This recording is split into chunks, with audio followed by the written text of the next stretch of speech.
ઓ hello, તો આજે આપણે બનાવવાનો છે દૂધીનો હલવો. દૂધીનો હલવો બધા બનાવતા જ હોય છે, પણ આજે વરસાદનું મોસમ હતું તો મને બી કંઈક ખાવાનું મન થતું હતું. તો મને થયું કે ચલો શું બનાવું, અને વરસાદના મોસમમાં બધાને ગરમ ગરમ ખાવાનું મન થાય, જેમ કે ભજીયા ને એવું. તો મને મતલબ એવું થયું કે ભજીયા ને એવું તો નથી બનાવવું, ખાઈએ જ છે. તો મેં કીધું આજે કંઈક નવું ટ્રાય કરીએ. તો મેં બનાવવાનું સ્ટાર્ટ કર્યું દૂધીનો હલવો.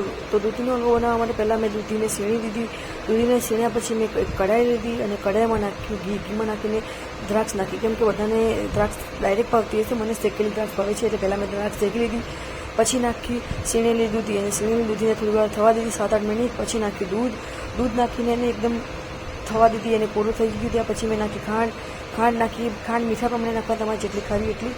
એના પછી મેં નાખ્યું કલર નાખીને ઇલાયચી નાખ્યા. પછી એને થોડી વાર થવા દીધી, અને પછી નાખ્યું કાજુ બદામ મને બહુ બધા હોય તો જ ભાવે છે. અને લાસ્ટમાં જોઈ શકો છો આપણો દૂધીનો હલવો તૈયાર થઈ ગયો છે. બાય.